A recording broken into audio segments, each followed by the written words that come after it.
Hello friends, నమస్తే అండి. Welcome back to Sandhya's kitchen. ఈరోజు మన రెసిపీ బటర్ ఫ్రాస్టింగ్ క్రీమ్. మరి ఇలా ఐసింగ్ క్రీమ్ మనం చేసి రెడీగా పెట్టుకుంటే కనుక మనం ఎప్పుడు కేక్ మీద డెకరేషన్ చేసుకోవాలన్నా ఈజీగా చేసుకోవచ్చు.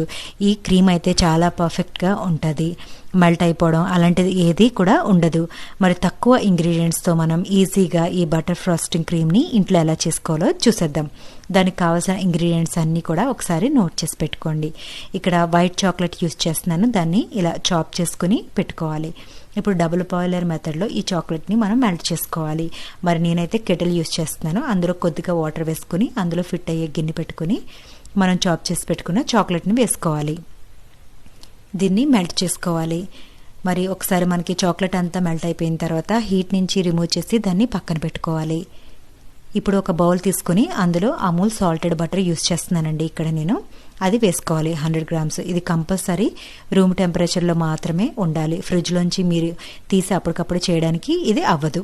ఇలా వేసుకున్న తర్వాత ఇలా హ్యాండ్ బ్లెండర్తో మనం ఇనిషియల్గా ఫస్ట్ స్పీడ్లో పెట్టుకుని బీట్ చేసుకోవాలి. తర్వాత హై స్పీడ్లో పెట్టుకుని 5 to 7 minutes చేసుకోవాలి. ఈ విధంగా చేసుకున్న తర్వాత మనం పక్కన పెట్టుకున్న చాక్లెట్ని యాడ్ చేసుకోవాలి.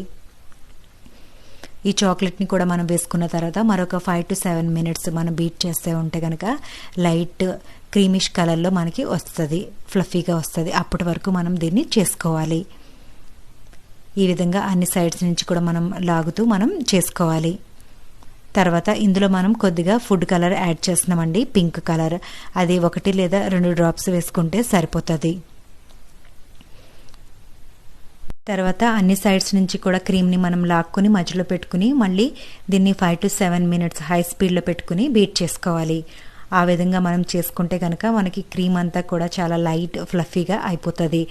లైట్ బేబీ పింక్ కలర్ మీకు వస్తుంది. మీరు ఎక్కువ ఎంత బీట్ చేస్తే మీకు అంత మంచి కలర్ చేంజ్ అవుతుంది. తర్వాత 2 tablespoons ఐసింగ్ షుగర్ వేసుకోవాలి. మరి ఇక్కడ మనం స్వీట్నెస్ యాడ్ చేసుకునేటప్పుడు చూసుకుని జాగ్రత్తగా వేసుకోవాలి. మరి మనం ఎక్కువ వేసుకోకూడదు, ఎందుకంటే కేక్లో కూడా మనకి స్వీట్నెస్ ఉంటుంది కాబట్టి అంత బ్యాలెన్స్ అయ్యే విధంగా మనం క్రీమ్ని అడ్జస్ట్ చేసుకోవాలి.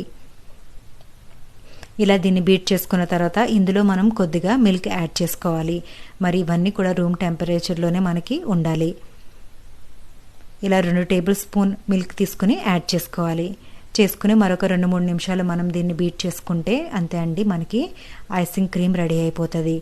ఈ క్రీమ్ని మనం చాలా పర్ఫెక్ట్గా యూస్ చేసుకోవచ్చు. మరి క్రీమ్ మనకి మెల్ట్ అయిపోవడము, సరిగ్గా అవ్వకపోవడం అలాంటిది ఏమీ లేదు. ఈవెన్ వంట రాని వాళ్ళు కూడా ఈజీగా ఇలా క్రీమ్ చేసుకుని మనం ఫ్రిడ్జ్లో పెట్టుకుంటే కనుక మనకి ఎప్పుడు అవసరమో అప్పుడు దీన్ని బయటికి తీసుకుని మనం దీంతో డిజైన్స్ ఏదైనా మనం చేసుకోవచ్చు. మరి చూసారు కదండి, ఇలా చేసిన తర్వాత మనం ఒక స్పాటులతో ఇలా హోల్డ్ చేస్తే క్రీమ్ మనకి కింద పడిపోకుండా అలా దానికి అంటుకుని కొద్దిసేపటి వరకు ఉండాలి. ఒక 4 to 5 minutes ఉంటే కనుక మనకి పర్ఫెక్ట్గా వచ్చినట్టు. మరి మీకు ఇది అర్థమైందని అనుకుంటున్నాను. మరి మీకు ఈ వీడియో నచ్చితే కనుక తప్పకుండా లైక్ చేయండి, షేర్ చేయండి.